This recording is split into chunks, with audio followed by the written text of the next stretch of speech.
Hello student, today we are studying the law of demand. First, the law of demand, the basic statement. The law of demand states that keeping other factor constant, ceteris paribus, there is an inverse relationship between the price of commodity and its quantity demanded.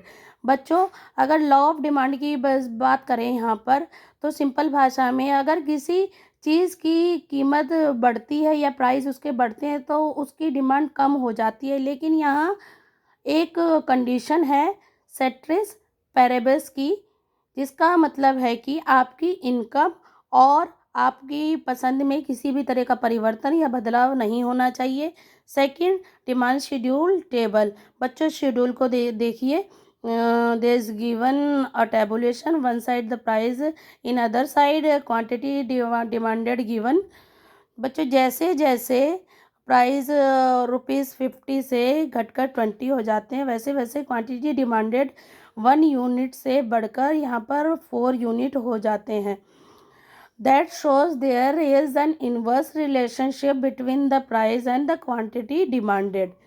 इसका मतलब ये है बच्चों कि कीमत और मांग में जो ऋणात्मक संबंध है वो यहाँ पे दर्शाया जाता है। थर्ड है the demand curve. The demand curve slopes downward from left to right. बच्चों, डिमांड कर्व कैसा होता है? डिमांड कर्व ऊपर से नीचे की तरफ गिरता है, लेफ्ट से राइट की ओर जाता हुआ। बच्चों, अगर हम इस टेबल को यानी कि इस टेबुलेशन को ग्राफ पर उतारते हैं तो हमें क्या मिलता है? Downward sloping curve. ये नीचे की तरफ क्यों जाता है? क्योंकि प्राइस और क्वांटिटी डिमांडेड में इनवर्स रिलेशनशिप है, यानी कि प्राइस और क्वांटिटी डिमांडेड मीन्स कीमत और मांग में 36 का आंकड़ा है।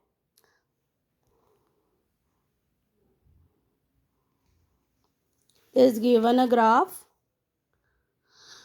One side is given price on the OY and the quantity in units on OX.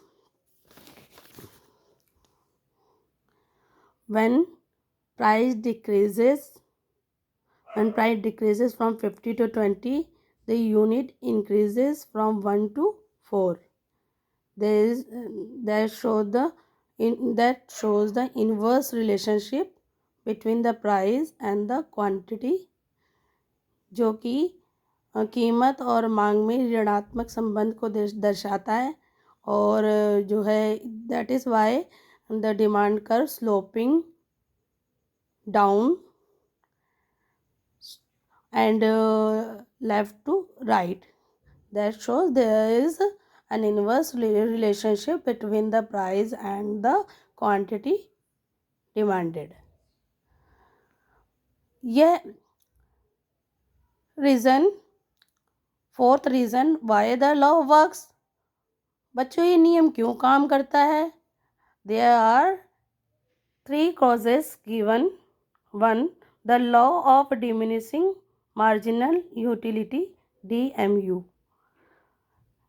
बच्चों, ये नियम इसलिए काम करता है क्योंकि यहाँ पे कुछ कारण दिए हुए। Law of diminishing marginal utility मतलब यहाँ पर की फर्स्ट रीज़न है, यहाँ पर उपयोगिता का सीमांत उपयोगिता का ह्रासमान नियम काम करता है।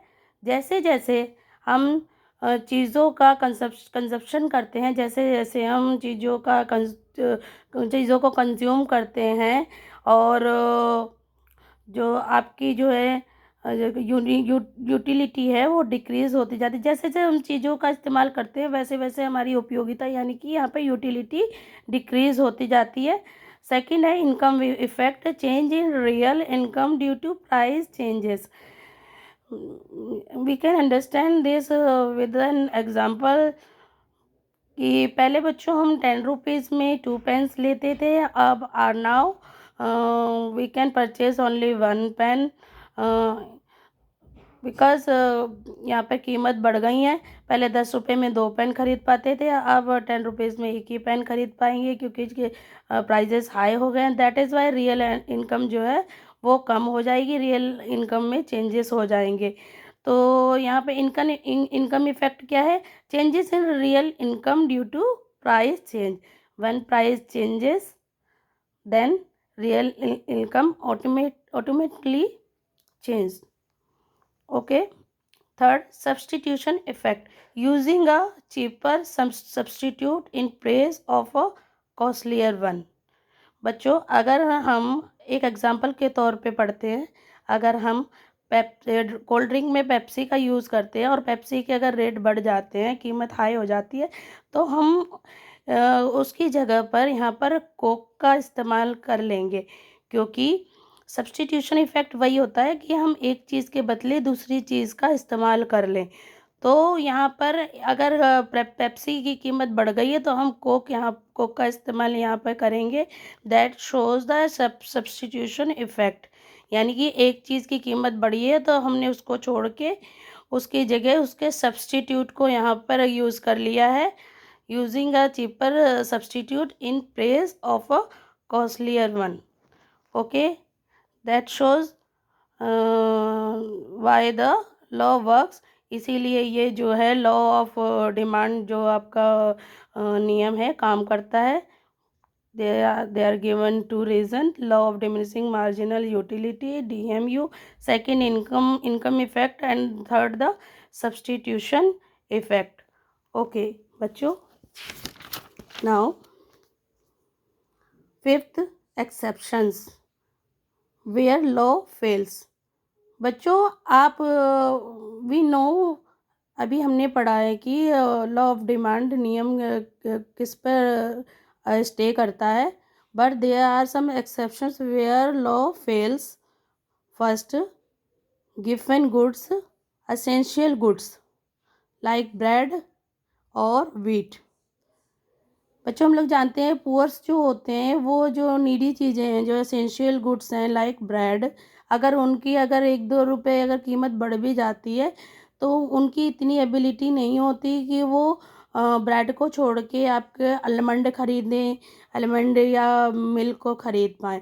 अगर ब्रेड के अगर 2-3 रुपए बढ़ भी जाएंगे तो अब वो ब्रेड को छोड़कर मिल्क या आलमंड खरीदने या व्हीट को खरीदने नहीं जाएंगे, बिकॉज़ ये जो गिवन गुड्स हैं वो एसेंशियल गुड्स हैं उन लोगों के लिए। तो लेकिन उनकी इतनी परचेजिंग पावर नहीं होती है कि वो ब्रेड के 2-3 रुपए बढ़ने के बाद भी व्हीट या आलमंड या फिर मिल्क को खरीद पाएँ। बच्चों, देयर given goods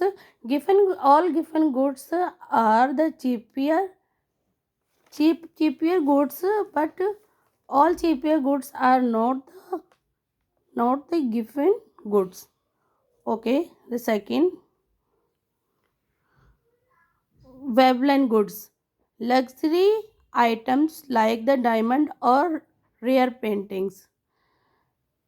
बच्चों, जितनी रिचेस होते हैं, जो हाई पर्सनैलिटी होते हैं, जो आप शो ऑफ करना चाहते हैं, लग्जरी आइटम जैसे उनकी कीमत अगर बढ़ भी जाती है लाइक द डायमंड और द रेयर पेंटिंग और द कॉस्टली लग्जरी गाड़ी वगैरह की, तो वो हाई प्राइस पर भी उन चीज़ों को ख़रीदने के लिए तैयार रहते हैं। तो they are two type of goods, the given goods and the Veblen goods. They are the exceptions where the law of demand fails. Okay student, I think you are getting my point, you are understanding this